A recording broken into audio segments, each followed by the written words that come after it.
Well, this beautiful park, which is a Capability Brown Design Park, originally housed the sporting deer for King Henry VIII. It dates back, historically it's been a sporting estate for many, many, many years.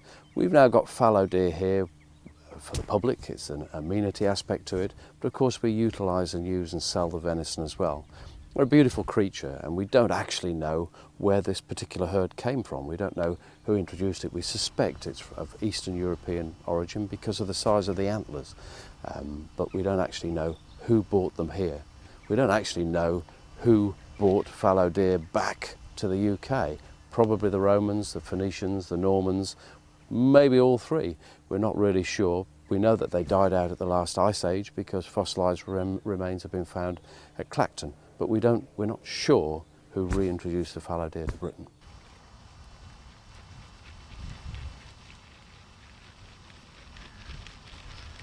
If I had to pick a favourite deer, I think it's probably got to be the roe at Petworth. I've reared fallow, roe and muntjac as pets. They're all fascinating and beautiful creatures.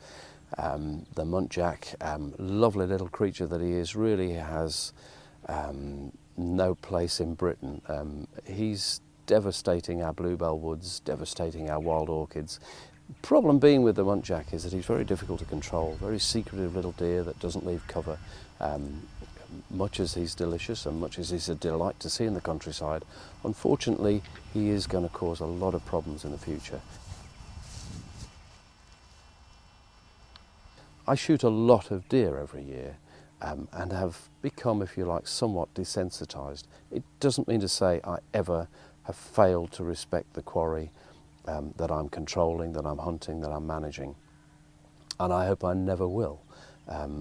I do it with always a little touch of sadness, maybe a touch of regret at times, but I know that it's a job that has to be done, and I take a pride in trying to achieve it correctly, humanely, efficiently, hopefully competently. If the deer in this park were left unchecked, eventually, of course, you'd get a massive starve out.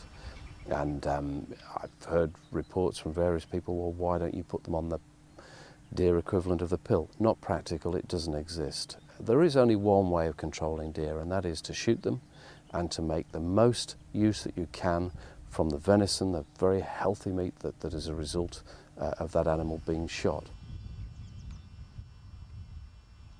A large part of my job involves conservation, both directly and indirectly, and it's a very important aspect of all gamekeeping. The man that I work for is very keen that the thing of beauty that he inherited is just as beautiful when he one day passes it on. And this is the sort of thing that makes it beautiful, is the special wildlife that we've got here. This is a hibernaculum. My son actually created this one. It's just a build-up of sticks covered with various layers of leaf mould and grass cuttings, and then more sticks, and it just gives the perfect hibernating area for many of our reptiles. We're only finding slow worms at the moment, but in a few weeks' time, or in a week or so's time, in fact, you'll find adders and grass snakes. In fact, it's been shown that in general, well-run and well-managed shoots and sporting estates are actually very, very good habitat for many of our reptiles. And these beautiful creatures will remain here for as long as this beautiful estate does. It's directly down to habitat, food and the balance of nature that we've got here. Good land management. I was very fortunate in that both my father and grandfather were very keen shooting and fishing people. And my grandfather's family side, his father was a keeper at Ken Hill in Norfolk and a keeper on Sandringham. His brothers were gamekeepers. Apart from one, interestingly enough, great uncle Guy, who died at Passchendaele, he was a poacher, which must have been a little bit of an anomaly in the family. He was also a very great footballer, boxer, swimmer and athlete, so presumably very difficult to catch, and if you did catch him, quite a handful when you'd got him. But by and large, our family have really had an association with the countryside and with keepering and shooting for as far back as I can remember.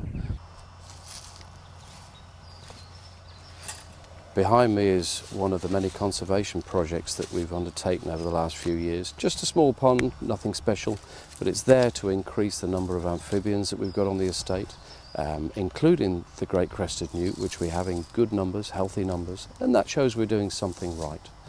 The Game and Conservation Wildlife Trust have shown that time and time again a well-managed, well-keeped estate is so important for a diverse and healthy population of all our wildlife species, and that if we control some of the predators, not wipe them out, not eradicate them, just purely control their numbers, then we can help a lot of species that need our help at the moment, namely the songbirds for a start, whose population numbers have declined hugely over the last 30-40 years. Not all because of predators, admittedly. Much of the habitat's been removed, much of the food has been removed along with that habitat, but you know, the predators have increased dramatically, and all three, habitat, food and predation, place such a massive impact upon many of the smaller species that really genuinely need our help. And I'm not just talking about game here. Obviously, if you want to work in this area, then you want to be someone that's got an affinity with wildlife, an affinity with the outside world, that wants to work outside in all weathers, that doesn't just walk around with one of these. And it's not all about this. This plays a very small insignificant part as far as gamekeeping is concerned. Most of it is management of game birds, management of deer, depends what you're specialising in, and a lot of it is fairly hard work. It can involve very long hours. Forget your 40-hour working week or less. It's considerably more than that. And you are obviously out in the elements no matter what it throws at you. Animals and wildlife can't be neglected just because it's raining or snowing.